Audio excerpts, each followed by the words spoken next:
आज की air defence से जुड़ी सबसे बड़ी ताज़ा खबरें आपको बताने जा रहे हैं।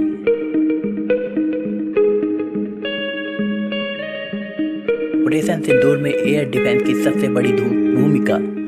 भारत ने मई 2025 में ऑपरेशन सिंदूर के तहत पाकिस्तान में आतंकी ठिकानों पर सर्जिकल स्ट्राइक की। शुरुआत में भारतीय वायुसेना को नुकसान हुआ क्योंकि राजनीतिक नेतृत्व ने पाकिस्तान मिलिट्री ठिकानों और एयर डिफेंस सिस्टम पर हमला करने की इजाज़त नहीं दी थी। लेकिन बाद में पॉलिटिक्स बदल गई और ब्रह्मोस मिसाइलों से दुश्मन के एयर डिफेंस को तबाह किया गया।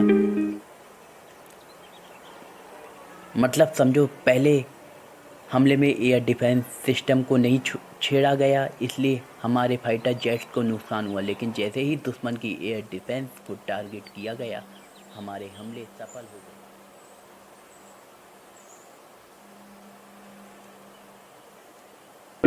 400 की सफलता के बाद अब S-500 की तैयारी। ऑपरेशन सिंदूर में S-400 एयर डिफेंस सिस्टम ने 300 किलोमीटर से भी ज़्यादा दूरी दुश्मन के टारगेट को इंटरसेप्ट किया। अब भारत उसके S-500 सिस्टम को लेने की योजना बना रहा है, जो स्टील्थ फाइटर जेट और हाइपरसोनिक मिसाइलों को भी मार गिरा सकता है। तो ये क्यों ज़रूरी है?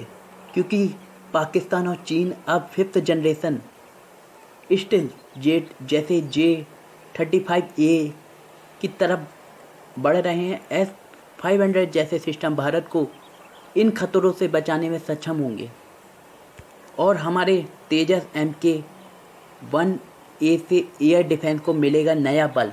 हाल के अनुसार 2026 तक भारतीय वायुसेना को तेजस MK-1A फाइटर जेट मिलने लगेंगे। ये जेट्स BBR मिसाइलों, इलेक्ट्रॉनिक वारफेयर सूट और ब्रह्मोस जैसी मिसाइलों से लैस होंगे।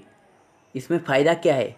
इसमें फ़ायदा ये है, तेजस MK-1A पूरी तरह स्वदेशी और पुराने MiG-21 को रिप्लेस करेगा। इससे भारत एयर की डिफेंस क्षमता और सेल्फ डिफेंस दोनों बढ़ेगी। ऑपरेशन सिंदूर में एयरक्राफ्ट लॉस पर बड़ा खुलासा। कप्तान शिव कुमार ने सेमिनार में कहा, भारत ने कुछ फाइटर जेट खोए और इसकी वजह सिर्फ ये थी कि पॉलिटिक नेतृत्व ने हमें पाकिस्तानी मिलिट्री और एयर डिफेंस को टारगेट करने की इजाज़त नहीं दी। इंडोनेशियाई विशेष का दावा है 3 राइफल, 1 MiG-29, 1 Su-30 और 1 टैक्टिकल ड्रोन का नुकसान हुआ। बाद में भारत की रणनीति बदली। पहले पाक एयर डिफेंस को ब्रह्मोस और एयर ऑपरेशन से नष्ट किया गया, फिर टारगेट पर सर्जिकल स्ट्राइक की गई। बयान पर विवाद के बाद भारतीय दूतावास ने सफाई दी और बातों के संदर्भ से बाहर निकाला गया। S-500 एयर डिफेंस भारत की अगली रणनीति छलांग। S-400 की सफलता के बाद भारत अब रूस से S-5 प्रोमेथर लेने पर विचार कर रहा है। इसकी क्षमता 600 किलोमीटर रेंज तक टारगेट इंटरसेप्ट कर सकता है, हाइपरसोनिक मिसाइल और स्टील्थ फाइटर जेट को ट्रैक कर सकता है। हम देखते आने वाले टारगेट को भी मार गिरा सकता है।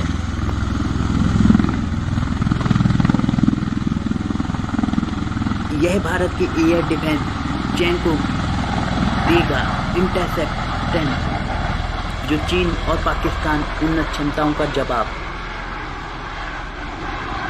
अग्नि 5 का conventional version deep strike weapon तैयार। DRDO ने अग्नि 5 को न्यूक्लियर पेलोड के अलावा एक नया कन्वेंशनल वर्जन तैयार किया गया है। इसमें होगा 7 से 8 टन का ब्रस्ट या बंकर बस्टर।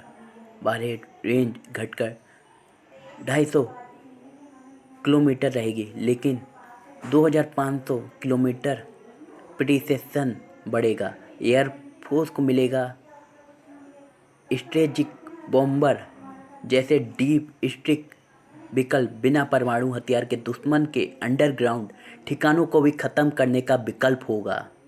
ऐसे ही हमारे चैनल पे बने रहिए।